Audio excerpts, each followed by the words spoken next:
Good morning everyone. कैसे हैं आप सब? उम्मीद करती हूँ आप लोग अच्छे होंगे। जैसा कि आप लोग स्क्रीन पे देख पा रहे हैं, आज हम लोग क्लास 6 का चैप्टर पढ़ने जा रहे हैं जिसका नाम है पतंग। ठीक है, तो इसमें हम लोग जानेंगे पतंग के बारे में कि पतंग उड़ती हुई कैसे लगती है। ठीक है, और रीडिंग करने के बाद, चैप्टर को अच्छे से डिस्कस करने के बाद हम लोग इसके क्वेश्चन आंसर्स वगैरह लिख के देखेंगे। तो चलिए शुरू करते हैं।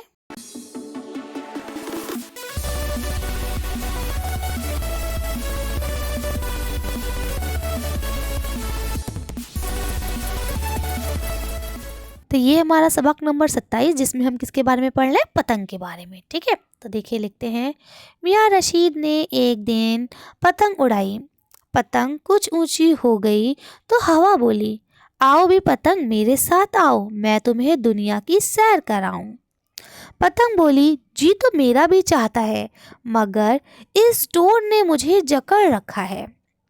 यानी अब क्या है, यहाँ आप देख पा रहे हैं रशीद नाम का एक बच्चा है जिसने ये पतंग उड़ाई। ठीक है, जब पतंग थोड़ी सी ऊंची हो गई तो पतंग से हवा ने कहा कि चलो पतंग, मैं तुम्हें ना पूरी दुनिया की सैर करा देती हूँ।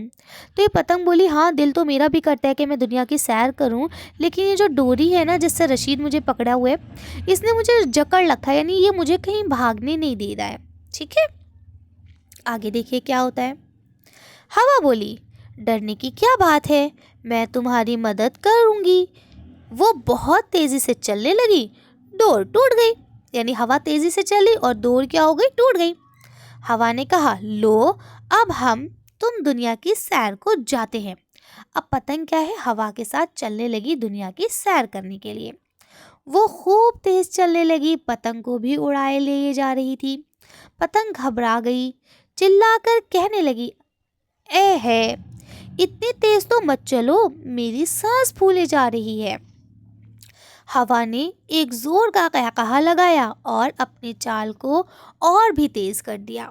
ठीक है, यानी अब क्या हुआ, अब पतंग जो है वो कट तो गई धागे से, लेकिन अब वो हवा के साथ साथ चलने लगी। अब हवा और तेज तेज चलने लगी कि ये पतंग और तेज तेज उड़े। ठीक, तो पतंग बोली हवा से कि भाई तुम इतनी तेज तेज मत चलो, मेरी सांस फूल रही है। ठीक है, तो पतंग ने क्या कहा, हवा ने क्या करा, हवा ने जोर से हंसी और तेज तेज चलने लगी। क्यों? क्योंकि उसने तो पतंग को उल्लू बनाया था।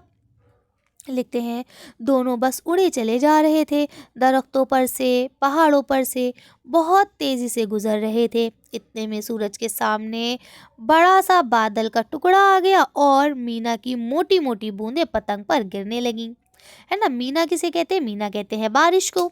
ठीक है, बारिश की पानी की जो मोटी मोटी, जैसा आप यहाँ देख पा रहे हैं, ये हवा देखिए फूंक मार रही है, पतंग उड़े जा रही है। ये सूरज है ना, सूरज के सामने ये बादल का मोटा सा टुकड़ा है और ये देखिए पानी की बूंदें गिरने लगी। ठीक है, पतंग चिल्लाई, ए भी हवा, खुदा के लिए मेरी मदद करो, मैं भीग रही हूँ। ठीक है, अब देखिए अगर वो रशीद की डोरी से बंधी होती और बारिश होती तो रशीद क्या करता, पतंग को नीचे उतार लेता कि भाई बारिश के बाद हम इसे उड़ाएंगे, नहीं तो मेरी पतंग खराब हो जाएगी। है ना, लेकिन वो तो अब रस्सी से टूट चुकी थी, धागे से टूट चुकी थी। तो अब क्या हुआ, वो हवा से कह रही है, भाई हेल्प करो हवा, मेरी हेल्प करो। लेकिन हवा क्या है, हवा कैसे हेल्प करेगी? वो तो नहीं करेगी।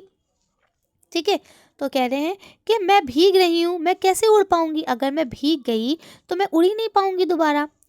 हवा उसके जवाब में हंस पड़ी और बस बूंदों ने पतंग को नीचे ढकेल दिया और वो एक नाले में आकर गिरी, पानी और कीचड़ में लथपथ।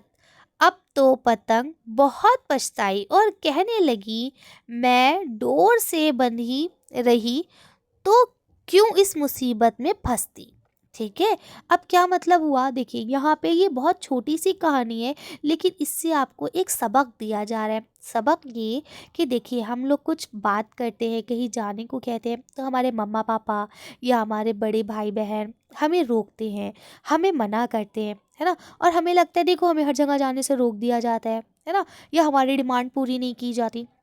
लेकिन बेटा, यह आपको यही बताने की कोशिश की गई है कि वो जो डोर है ना, जो मम्मा पापा हम लोग को रोकते हैं, डांटते हैं, समझाते हैं, वो हमारे लिए बेहतर है। क्यों? क्योंकि वो हमसे बड़े हैं। है ना, वो दुनिया को ज़्यादा देखे हुए हैं, समझे हुए हैं, उन्हें पता है इस दुनिया में लोग कैसे हैं। है ना, अगर हमें ढील दे दी जाएगी, अगर हमारी डोरी काट दी जाएगी तो हम कुछ भी करते फिरेंगे। आ रही है बात समझ में?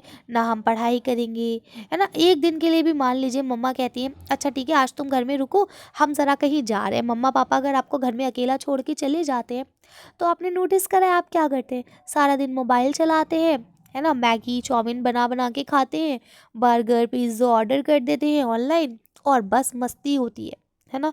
पूरा घर सर पे उठा लेते हैं। लेकिन क्या आप पढ़ाई करते हैं? नहीं करते ना।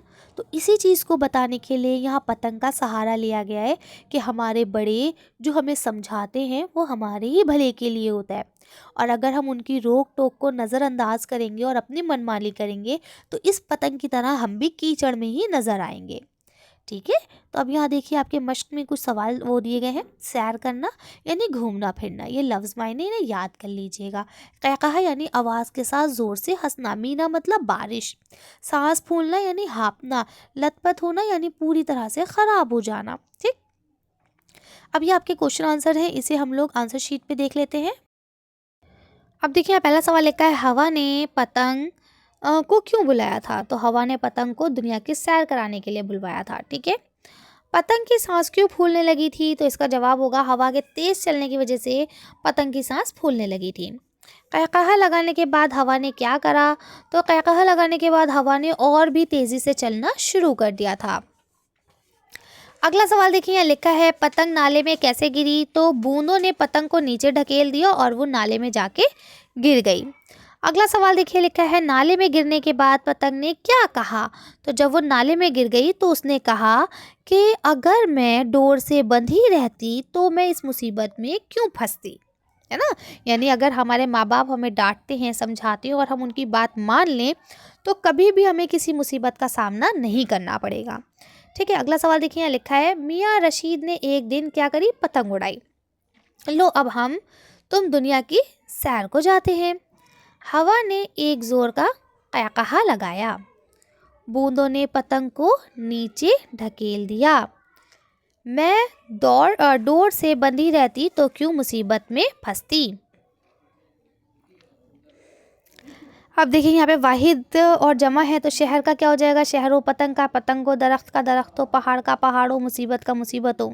और बूंद का बूंदों। ठीक है। तो इसे आप लोग कर सकते हैं। चलिए आगे देखते हैं, उसके बाद वीडियो को फिनिश करेंगे। अब देखिए यहाँ इन्हें मिला के लिखना है। तो देखिए पे ते नून और ऐसे करके गाफ पतंग। ये पे हो गया, ये ते हो गया, ये नून हो गया। ठीक है। ये हो गया सीन अलीफ नून और सीन सांस। ठीक है। ये हो जाएगा मीम मीम स्वाद ये बे और ते मुसीबत। ठीक है। ये क्या हो जाएगा? बे वाओ बू नून दाल वाओ और नून गुन्ना बूंदों। ठीक है। ये खाली जगह हम लोग ने आंसर शीट पे देख ली थी लिख के।